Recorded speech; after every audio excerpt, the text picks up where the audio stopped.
4. Woman's status in early society.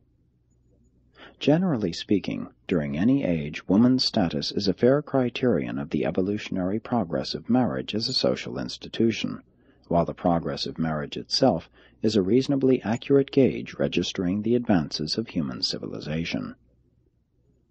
Woman's status has always been a social paradox. She has always been a shrewd manager of men.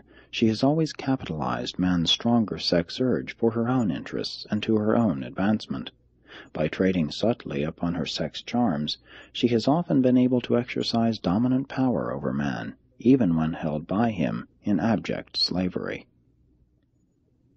Early woman was not to man a friend, sweetheart, lover, and partner, but rather a piece of property, a servant or slave, and, later on, an economic partner, plaything, and childbearer.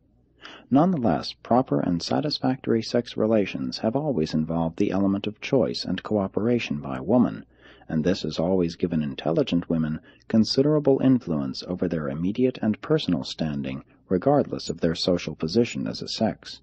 But man's distrust and suspicion were not helped by the fact that women were all along compelled to resort to shrewdness in the effort to alleviate their bondage. The sexes have had great difficulty in understanding each other. Man found it hard to understand woman, regarding her with a strange mixture of ignorant mistrust and fearful fascination, if not with suspicion and contempt. Many tribal and racial traditions relegate trouble to Eve, Pandora, or some other representative of womankind.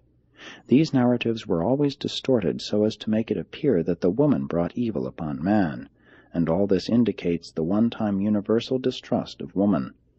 Among the reasons cited in support of a celibate priesthood, the chief was the baseness of woman. The fact that most supposed witches were women did not improve the olden reputation of the sex. Men have long regarded women as peculiar, even abnormal. They have even believed that women did not have souls, therefore were they denied names.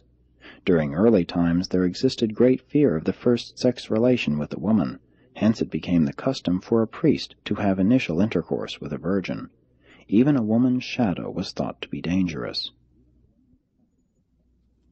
Childbearing was once generally looked upon as rendering a woman dangerous and unclean, and many tribal mores decreed that a mother must undergo extensive purification ceremonies subsequent to the birth of a child. Except among those groups where the husband participated in the lying-in, the expectant mother was shunned, left alone.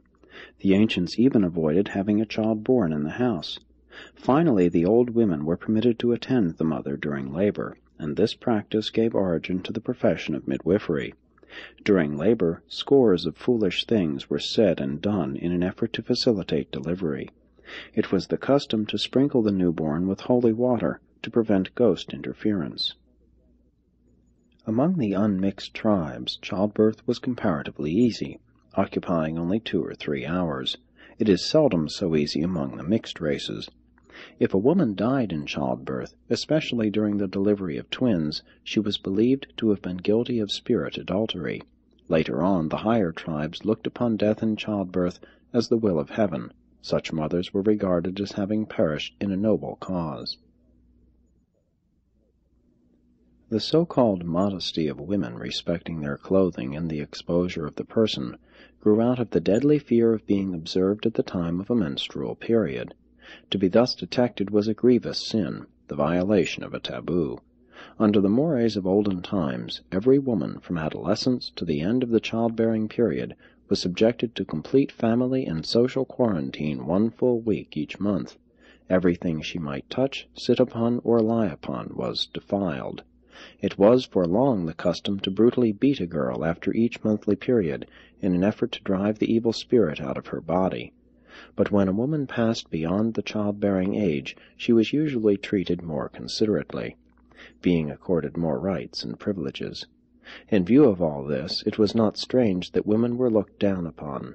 Even the Greeks held the menstruating woman as one of the 3 great causes of defilement, the other 2 being pork and garlic.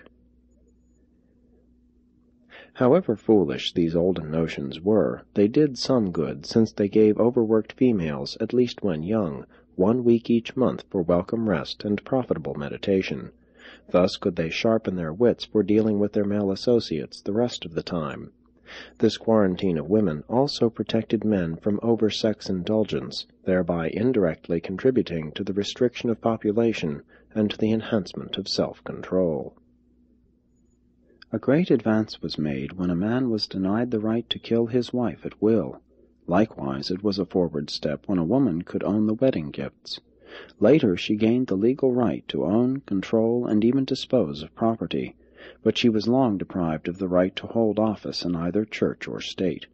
Woman has always been treated more or less as property, right up to and in the 20th century after Christ. She has not yet gained worldwide freedom from seclusion under man's control. Even among advanced peoples, man's attempt to protect woman has always been a tacit assertion of superiority. But primitive women did not pity themselves, as their more recently liberated sisters are wont to do. They were, after all, fairly happy and contented. They did not dare to envision a better or different mode of existence.